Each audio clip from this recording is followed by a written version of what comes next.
Hello students, page subject English, page number 24. The circle 2. बघा आज या ठिकाणी आज आपण इंग्रजी या विषयाअंतर्गत पेज नंबर 24 वर असलेलं सर्कल 2 हा भाग आपण बघणार आहोत. बघा या ठिकाणी तुमच्या स्क्रीनवर तुम्हाला दिसत या ठिकाणी हे जे सर्कल 2 आहे लिहिलेलं याच्या संदर्भातली आपल्याला आज माहिती घ्यायची आहे. आणि याच्यामध्ये बघा काय या ठिकाणी हे इन्स्ट्रक्शन आपण रीड केली वाचली की आपल्या लक्षात येईल या ठिकाणी काय लिहिलं आहे. बघा इथं लिहिलेलं आहे listen carefully and practice the dialogues with proper actions. आता याचा मराठीमध्ये काय अर्थ होतो बघा, लक्षपूर्वक ऐका. लिसन केअरफुली म्हणजेच लक्षपूर्वक ऐका. आता ऐकायचं काय आहे आपल्याला बघा या ठिकाणी खाली जे डायलॉग्स दिलेले आहेत म्हणजेच त्याला मराठीमध्ये म्हणतात संवाद. हे खाली संवाद दिलेले आहेत त्याची आपल्याला प्रॅक्टिस करायची म्हणजे सराव करायचा आहे. तो जो डायलॉग आहे तो जो संवाद आहे त्याची प्रॅक्टिस आणि ॲक्शन करून. आता या ठिकाणी जे डायलॉग्स दिलेले आहेत ते डायलॉग्स कशाबद्दल आहेत बघा. ते डायलॉग्स आहेत कंप्लेंट्स अँड कम्प्लिमेंट्स. कंप्लेंट्स आणि दुसरा शब्द आहे कम्प्लिमेंट्स. या दोघांचा अर्थ काय आहे. कंप्लेंट्स म्हणजे तक्रार आणि कॉम्प्लिमेंट्स म्हणजे प्रतिक्रिया. एखाद्या गोष्टीवर दिलेली प्रतिक्रिया. एखादा काही बोलला होता त्याच्याबद्दल आपण त्याच्या संदर्भातला काहीतरी भाव व्यक्त करतो त्यालाच प्रतिक्रिया असं म्हटलेलं आहे. तर कंप्लेंट्स अँड कॉम्प्लिमेंट्स हे आपल्याला या ठिकाणी बघायचं आहे. आता बघा या ठिकाणी हे जे सर्कल आपल्या पुस्तकामध्ये पेज नंबर 24 वरती ऑन पेज नंबर 24 याच्यावर हे सर्कल्स दिलेले आहेत. सर्कल्स म्हणजे वर्तुळ. आता या 5 वर्तुळं या ठिकाणी दिसतात आपल्याला आणि या 5 वर्तुळामध्ये 5 संवाद दिलेले आहेत. बघा या ठिकाणी पहिलं जे सर्कल दिसतं हे दिसतं आहे आपल्याला. या सर्कलमध्ये पहिला संवाद या ठिकाणी आपल्याला दिसतो.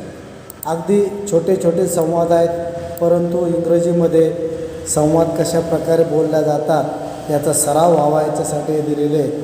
तर याच्यामध्ये तुम्हाला 2 संवाद ज्यावेळेस करायचा असतो त्यावेळेस 2 किंवा त्यापेक्षा अधिक व्यक्ती या संवादामध्ये सहभागी असतात. आणि हा जो पहिला संवाद आहे याच्यामध्ये 2 व्यक्ती आहेत. पहिला आहे तो ए आणि दुसरा आहे तो बी. एनं जे काही म्हटलेलं असेल ते एच्या पुढं लिहिलेलं आहे आणि बीनं जे काही म्हटलेलं आहे ते बीच्या पुढं लिहिलेलं आहे. म्हणजे बी एक व्यक्ती आणि ए एक व्यक्ती. तर या संवादामध्ये ए हा सुरुवातीला काय म्हणतो बघा.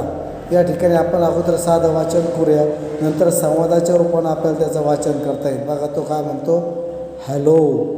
काय म्हणतो तो पहिले हॅलो. तसं आपण जर आपल्याला कोणी अगोदर भेटलं तर आपण त्याला नमस्कार. तुम्ही गावामध्ये बघत असाल तुमचे वडील किंवा काका वगैरे जर कोणी भेटलं तर राम राम नमस्कार जय भीम अशा प्रकारची संवादाला सुरुवात करत असतात. त्याच पद्धतीने इथं म्हटलेलं आहे हॅलो. आणि बघा पुढं वाक्य काय your handwriting is so neat and tidy. हे एक वाक्य आहे. आणि पुढचं वाक्य आहे इट रिअली लुक्स नाईस. आणि पुढं बघा हे उद्गारवाचक चिन्ह या ठिकाणी दिलेलं आहे. एखाद्या माणसानं काढलेला उद्गार संपल्यानंतर उद्गारवाचक चिन्ह पूर्णविराम या ठिकाणी दिलेले नाही. या वाक्यामध्ये पहिलं हॅलो म्हटलं नंतर your handwriting is so neat and tidy it really looks nice अशा प्रकारचं हे वाक्य या ठिकाणी आपल्याला दिसेल. आता हे जे संवाद जो म्हटलेला आहे हा ए या व्यक्तीनं म्हटलेला आहे. त्याच्यानंतर ए व्यक्तीनं म्हटल्यानंतर त्याच्यावर ज्याच्या संदर्भात म्हटला म्हणजे बीच्या संदर्भात हा म्हटलेला होता. मग हे म्हटल्यानंतर बी म्हणाला तो थँक्स असं तो म्हणालेला आहे. तर हा एक छोटासा संवाद आहे. कशा पद्धतीने म्हटला जातो बघा. ए म्हणाला, ए सेज, ए म्हणाला, hello, your handwriting is so neat and tidy, it really look nice. B says thanks. बघा या ठिकाणी हा संवाद संपलेला आहे. आणि अशा पद्धतीचा एक छोटा संवाद म्हणजे ए व्यक्तीनं हे 2 वाक्य म्हटले आणि बीनं फक्त एकच शब्द म्हटलेला आहे. एका शब्दाचं वाक्य म्हटलेलं आहे. असाच दुसरा संवाद बघा या ठिकाणी दिलेला आहे. इथं दिसेल तुम्हाला 2 नंबर लिहिलेला. हा दुसरा संवाद या सर्कलमध्ये दिलेला आहे. हे जे दुसरं सर्कल दिसतं आपल्याला, या सर्कलमध्ये हा दुसरा संवाद आपल्याला या ठिकाणी दिसतोय. बरोबर आहे की नाही. आता बघा हा संवाद काय आहे. हा संवाद असा आहे, थोडंसं याला आपण वरतं घेऊया म्हणजे तुम्हाला तो संवाद पूर्णपणे क्लिअरली या ठिकाणी दिसेल. बघा या ठिकाणी हा दुसरा संवाद आहे. थोडंसं जर मोठं करून हा संवाद जर एकच संवाद जर आपल्याला बघायचा असेल तर या ठिकाणी दिसेल बघा आपल्याला 2 नंबरचा संवाद. यामध्ये सुद्धा 2 व्यक्ती आहेत. पहिला आहे तो ए. पहिलाच व्यक्ती कोण आहे, तो आहे ए. आणि हा ए काय म्हणतो बघा. हा जो ए आहे, एचं वाक्य आहे, did you laugh at me. प्रश्न विचारलेला आहे म्हणून या ठिकाणी प्रश्नार्थक चिन्ह आपल्याला दिसेल. Did you laugh at me. नंतर हा जो बी व्यक्ती आहे, हा बी व्यक्ती या प्रश्नाचं उत्तर देतो आहे, नो आय डिडंट. उत्तर दिलेलं आहे म्हणून या ठिकाणी हा पूर्णविराम आपल्याला या ठिकाणी आलेला आहे. नंतर ए म्हणतो परत, ॲस यू डीड.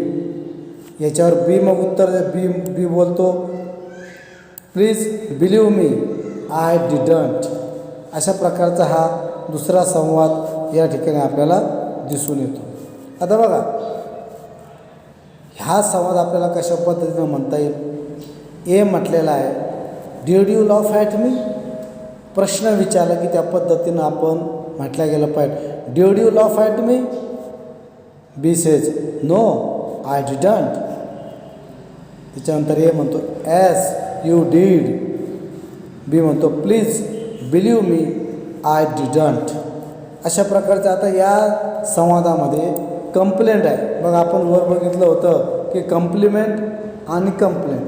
पहिलं जे होतं याच्यात कम्प्लिमेंट दिलेली होती की एका व्यक्तीचं त्या बीचं हस्ताक्षर चांगलं होतं म्हणून इथं म्हटलेलं आहे, इट रिअली लुक्स नाईस. तेव्हा it really look nice, your handwriting is so neat and tidy. ही कम्प्लिमेंट आहे म्हणजे त्याचं चांगलं अक्षर असल्याबद्दल your handwriting is so neat and tidy. आता याच पद्धतीनं याच्यामध्ये कंप्लेंट केलेली आहे, तक्रार.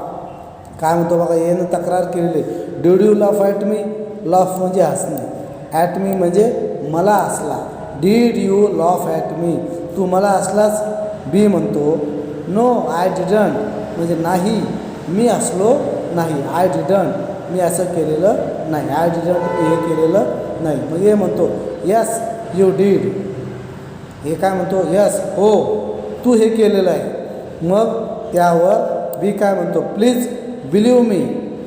प्लीज कृपा करून, बिलीव विश्वास ठेव, माझ्यावर विश्वास ठेव. बिलीव मी आय डिडंट, मी हे केलेलं नाही. असा हा दुसरा संवाद या ठिकाणी आपल्याला दिसून येतो. आता तिसऱ्या संवादाकडे वळूया आपण. या ठिकाणी बघा तुमच्या स्क्रीनवर हा तिसरा संवाद आपल्याला दिसेल. बघा इथं मोठ्या याच्यामध्ये आपल्याला तिसरा संवाद दिसतोय. आणि तिसऱ्या संवादामध्ये कंप्लेंट आहे की कम्प्लिमेंट आहे. कम्प्लिमेंट जर दिलेली असेल तर ते आपल्या लक्षात येईल. आपण वाचूया अगोदर. A says hi, would you like to look at my picture. B says oh yes I had love. A म्हणतो here. B says oh this is beautiful. आता एक कम्प्लिमेंट आहे, ब्युटिफुल, चांगलं काहीतरी त्याचं अभिनंदन केल्यासारखं आहे म्हणजे कम्प्लिमेंट केलेली आहे. आता बघा या ठिकाणी आपल्याला दिसतं की या संवादामध्ये सुद्धा 2 व्यक्ती आहेत परंतु त्यांनी हे 2 वेळा म्हटलेलं आहे. पहिले ए बोलतो, एनं जे बोललो त्याच्यानंतर बी बोलतो आणि बीचं बोलणं झाल्यानंतर या ठिकाणी ए ही व्यक्ती बोलते, त्याच्यानंतर परत बी ही व्यक्ती बोलते. म्हणजे या ठिकाणी ए हा दोनदा आलेला आहे आणि बी याचंसुद्धा दोनदा संवाद या ठिकाणी आपल्याला दिसून येतो. दोघांमध्ये झालेलं चर्चा, दोघांमध्ये झालेला संवाद या ठिकाणी दिलेला आहे. बघा ए काय म्हणतो, hi would you like to look at my picture. प्रश्न विचारलेला आहे. काय प्रश्न विचारला, वुड यू लाईक, तुला आवडेल का, to look at my picture. Look म्हणजे पाहणं, ॲट माय पिक्चर म्हणजे माझ्या चित्राकडे पाहणं. तुला आवडेल का म्हणजे माझं चित्र बघणं, माझं चित्र पाहणं तुला आवडेल का. मग बी म्हणतो ओ एस, उद्गारवाचक चिन्ह या ठिकाणी दिसेल. Oh yes I. आता इथं बघा, इथं कॉमा आलेला आहे आणि नंतर लव टू. ते वूड जे आहे हे वूड शॉर्टमध्ये लिहिलेलं आहे. आय वूड लव टू म्हणजे मला ते लव टू म्हणजे आवडल असं म्हटलेलं आहे ठिकाणी. Oh yes I would love to, मला ते पाहायला आवडेल असा त्याचा अर्थ. हे म्हणतो हिअर, हिअर म्हणजे येथे. ते जे काही दाखवायचं आहे चित्र, हे चित्र या ठिकाणी असा हा ए म्हणाला. मग बीनं ते चित्र बघितलं आणि तो काय म्हणाला, ओ ओ उद्गारवाचक चिन्ह. धिस इज ब्युटिफुल, हे खूप सुंदर आहे. धिस इज ब्युटिफुल, हे खूप सुंदर आहे. अशा प्रकारचा हा दुसरा संवाद आहे. याचं वाचन करून आपल्याला याचा सराव करायचा आहे आणि जसं काही आपण स्वतः बोलायला लागलो या पद्धतीनं आपण ते बोलायला पाहिजेत. बघा या ठिकाणी पहिला जो व्यक्ती हे काय म्हणतो, एकदा वाचन करूया. हाय, हाय बघा इंग्रजीमध्ये जसं हॅलो, हाय अशा प्रकारचे शब्द वापरले जातात. नमस्कार आपण जो समजतो त्या पद्धतीनं हाय. पुढं म्हटलं would you like to look at my picture. Okay. B म्हणतो oh yes I would love to. A म्हणतो हिअर. बी म्हणतोय ओ धिस इज ब्युटिफुल. अशा प्रकारचा हा दुसरा संवाद आहे. याचा सराव आपल्याला करायचा आहे. त्याच्यानंतर बघा याच्यामध्ये कम्प्लिमेंट होते. आता तिसरा संवाद आपण या ठिकाणी बघूया. तिसरा संवाद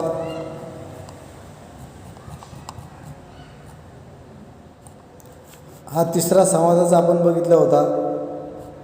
आता चौथा संवाद आहे या ठिकाणी बघा. या ठिकाणी दिसेल आपल्याला हा चौथा संवाद. चौथ्या संवादामध्ये काय म्हटलेलं आहे, या ठिकाणी सुद्धा दोन व्यक्ती आहेत.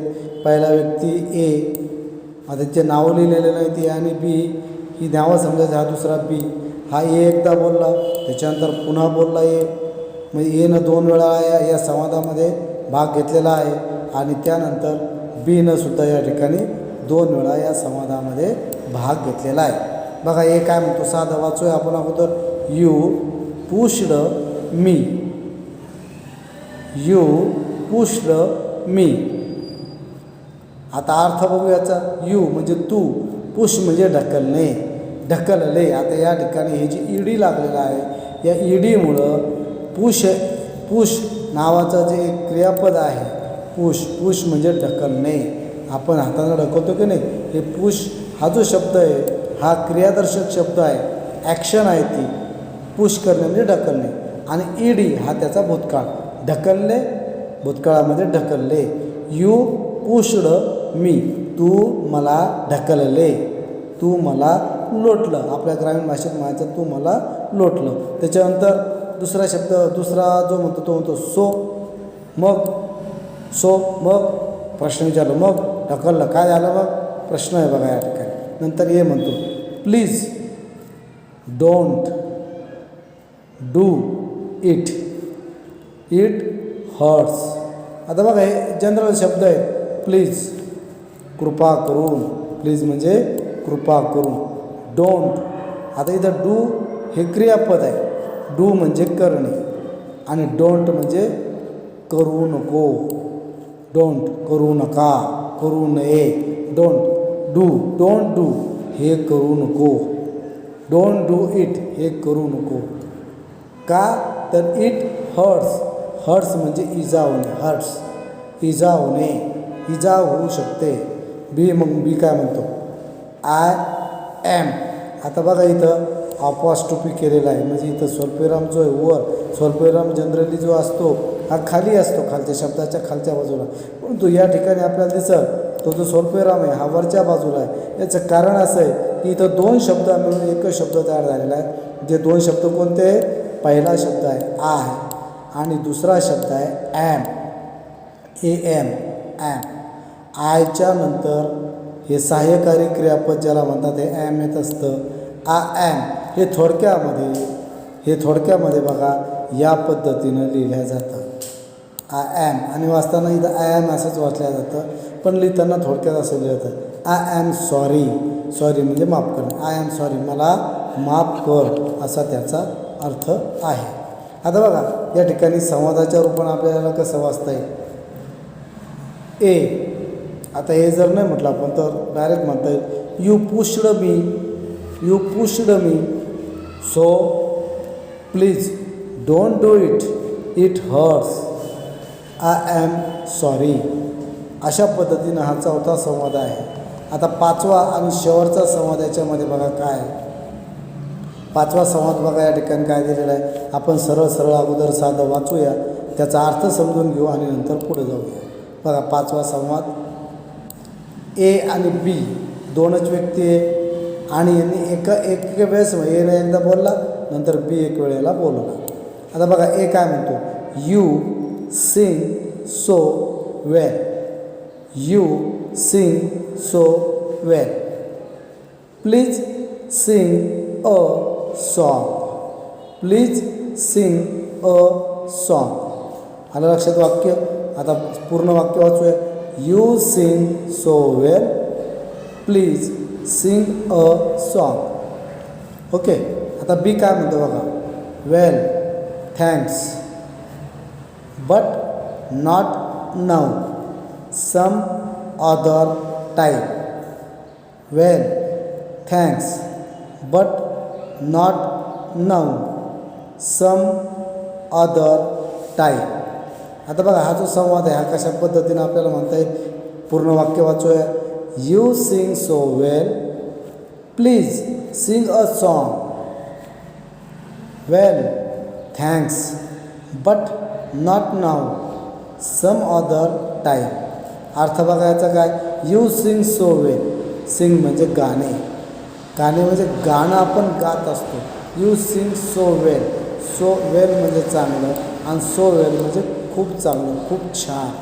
यू सिंग सो वेल, तू खूप छान गातोस. प्लीज कृपा करून, sing a song. A song म्हणजे एक गाणं. सिंग म्हणजे गाणे ही क्रिया आहे आणि सॉन्ग गीताला दिलेलं नाव. आता गीताचं नाव नाही ते सॉन्ग म्हणजे आपण ज्याला गाणं म्हणतो, गाण्याचा समानार्थी शब्द song. Please sing a song म्हणजे कृपा करून गाणं गा. आता मग बी काय म्हणतो, हे एनं जे म्हटलेलं आहे हे बीच्या संदर्भात म्हटलं होतं. बी त्यानं जे काही बोललेलं आहे त्याला उत्तर देतो आहे, वेल थँक्स. वेल थँक्स, तू जे माझी गाण्याची प्रशंसा केली त्याच्याबद्दल थँक्स, आभारी आहे. बट नॉट नाऊ, परंतु आता नाही. काय आता नाही? तर मी आता ते गाणं गाणार नाही. सम अदर टाईम, नंतर केव्हा तरी. पुन्हा केव्हा तरी. सम अदर टाईम, पुन्हा केव्हा तरी, नंतर केव्हा तरी. तर अशा प्रकारचा संवाद आहे हा आपण संवाद बघूया.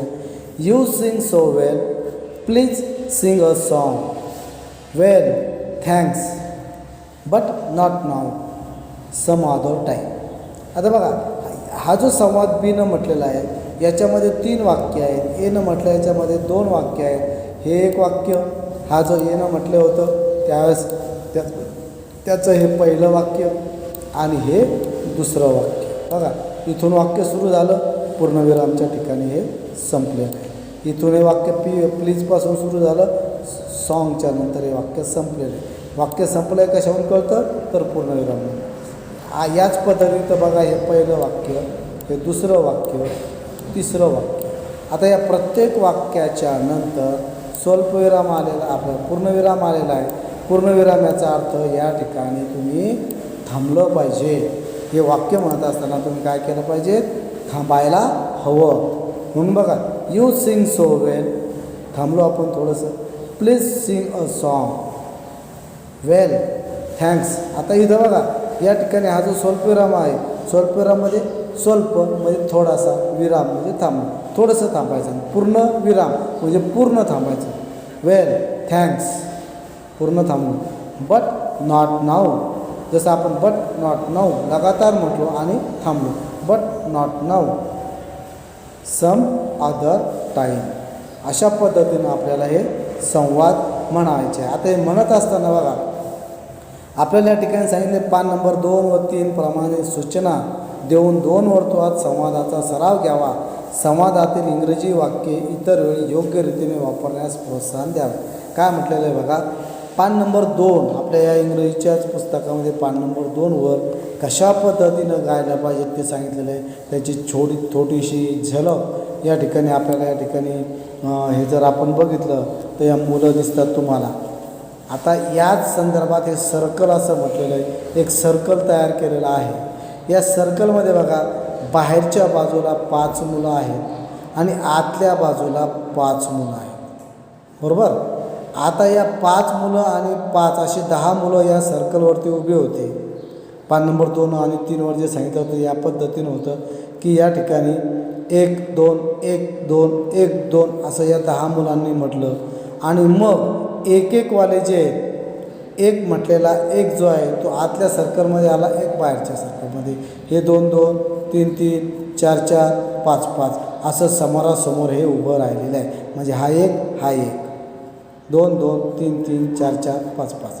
आता या ठिकाणी बघा हे संवाद कसे म्हणायचे, हा ए हा बी, A B A B A B A B अशा पद्धतीने एक जण ए होणार, एक जण बी होणार आणि मग हे संवाद म्हणणार आहे. 5 संवाद आणि 5 जोड्या. आता बघा मग या 5 जोड्यांना 5 संवाद म्हटले. जर अधिक सराव करून घ्यायचा असेल तर यानं जागेवरच राहायचं आहे, संवाद बदलायचा, यानं आतल्या माणसानं फिरायचं आहे. हा जो आहे हा 1 नंबरचा मुलगा, हा 1 नंबरचा जो मुलगा आहे हा काय होईल, हा जो 1 नंबरचा मुलगा आहे हा मग इकडं पुढं सर्कल म्हणजे 2 नंबरच्या जागेवर जाईल, 2 नंबरचा 3 नंबरच्या जागेवर जाईल, 3 नंबरचा 4 नंबरच्या जागेवर जाईल, 4 नंबरचा 5 नंबरच्या जागेवर जाईल आणि 5 नंबरचा जो आहे हा 1 नंबरच्या जागेवर जाईल. अशा पद्धतीनं बदलून घेता येईल. म्हणजे एच्या पुढं आता हा 5 नंबरवाला, बीच्या पुढं समजा 1 नंबरवाला आला. या पद्धतीनं हे बदलत राहतील आणि परत मग संवाद म्हणायचा आहे. म्हणजे आपल्याला संवादाच्या अशा वेगळ्या पद्धतीनं सर्कलमध्ये उभं राहून हा सराव करायचा म्हणून याला म्हटलेलं आहे सर्कल 2. पहिले सर्कल 1 होतं ते पेज नंबर 2 आणि 3वर आपल्याला दिसेल. अशा पद्धतीचे संवाद या ठिकाणी तुम्हाला दिसेल. बघा इथं 5 सर्कल दाखवले. मी तुम्हाला जे म्हटलं होतं अगोदर की हा 1 नंबरवाला आलेला आहे, 2 2 3 3 4 4 5 5. त्याच्यानंतर हा बघा हा पिवळा पुढं सरकला, याच्या पुढं जो पिवळा होता हा पुढं सरकला.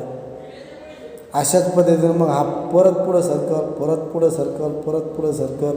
म्हणजे असं 5ही जणांच्या पुढं तो जाणार आहे आणि मग हे 5ही संवाद त्या ठिकाणी आपल्याला सराव करायचा आहे. या ठिकाणी महत्त्वाचं असं आहे की हे जे संवाद आहेत हे आपल्याला व्यवहारामध्ये वापरता यायला पाहिजे. ठीक आहे, हे आपल्या लक्षात आलेलं असं. या ठिकाणी या पेजवरचं आपलं काम झालेलं आहे. या ठिकाणी आपण आता